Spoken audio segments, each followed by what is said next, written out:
سنة 1812 أكبر جيش في العالم وقتها دخل روسيا. النتيجة المفروض تكون سهلة، جيش قوي، قائد عبقري، وخصم ضعيف. بس اللي حصل وقتها كان عكس كل التوقعات. الجيش اللي دخل روسيا ده تقريبا اختفى، لا بسبب سلاح سري ولا بسبب معركة قوية. السبب كان شيء غريب جدا. السبب كان الخريطة بتاعت روسيا، كان جغرافية روسيا. وده يخلينا نسأل مع بعض سؤال غريب، هو ممكن جغرافية بلد تخليها تكسب حرب؟ لا، والسؤال الأهم، جغرافية البلد ممكن تبقى أهم من الجيش والاقتصاد؟ استنى معايا للآخر وهتعرف إن في بلاد محكومة بالجبال والمحيطات اللي حوالين منها أكتر ما هي محكومة من حكومتها أصلا. لما نبص على العالم هنلاقي دول، رؤساء، أعلام، حدود. لكن لو شلنا كل الحاجات اللي على الخريطة دي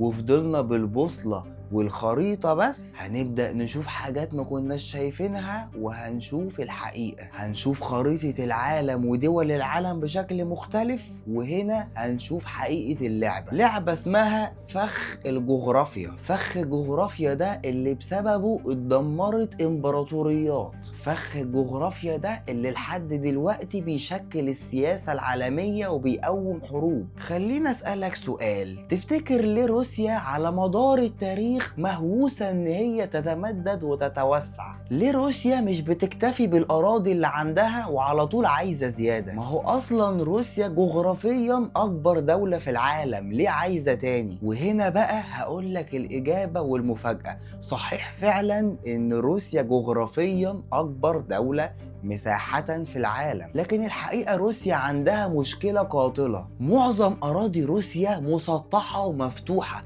ما عندهمش لا جبال مرتفعة تحميهم من الغرب ومن العدو، ما عندهمش حواجز طبيعية تحميهم من أي تجسس أو من أي دخيل عندهم. وده معناه إن أي جيش عايز يتحرك اتجاه روسيا هيتحرك بكل سهولة، مفيش أماكن وعرة ولا في جبال مرتفعة. وعلى فكرة ده حصل مرة واتنين وعشرة كمان، من نابليون لهتلر وغيرهم كتير حاولوا إن هم يحتلوا روسيا، وكلهم تقريبا دخلوا من نفس البوابة ومن نفس المكان. ومن هنا روسيا ابتدى يتكون عندها عقيدة متكونة من فكرة واحدة، ابعد الخطر عنك قبل ما يوصل لباب بيتك. وفجأة السياسة اللي كانت شكلها عدوانية من الروس بقت مفهومة بشكل أوضح وأكبر دلوقتي. لكن روسيا هنا مش الحالة الوحيدة، اللي جاي واللي هقولك عليه دلوقتي أغرب بكتير. تعال نبص مع بعض على بريطانيا. بريطانيا عبارة عن جزيرة صغيرة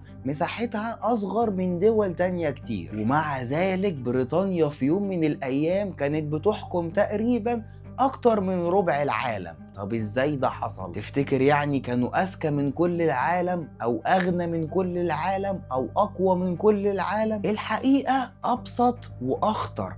كلمة السر هنا هو البحر. البحر بالنسبة لبريطانيا كان سور حماية ضخم طبيعي صعب على أي جيش عدو إن هو يخترقه ويخش بريطانيا. وفي نفس الوقت البحر ده فتح لبريطانيا أبواب التجارة مع العالم كله. يعني نفس العنصر الجغرافي بالنسبة لبريطانيا كان هو الدرع والسيف اللي بيحاربوا بيه العالم كله اقتصاديا وعسكريا. بس استنى، لو البحر بيصنع إمبراطوريات، تفتكر في أماكن أخطر وأهم من البحر؟ الإجابة هي وفي نقط معينة في العالم ممكن تهز اقتصاد العالم كله. تخيل معايا إنك واقف في شارع عرضه مش أكتر من متر، والعربيات لازم تعدي منه عشان الناس تروح أشغالها.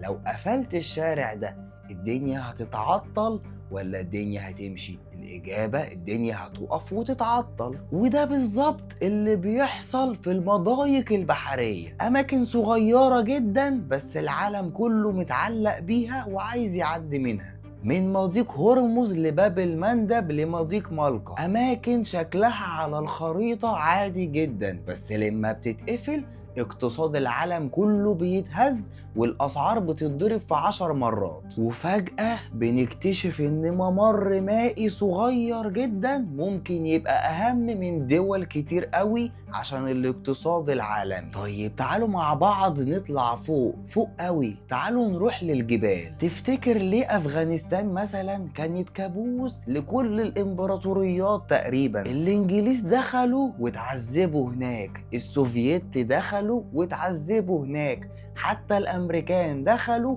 واتعذبوا برضه هناك. هل دي مثلا صدفة ولا في سر هناك؟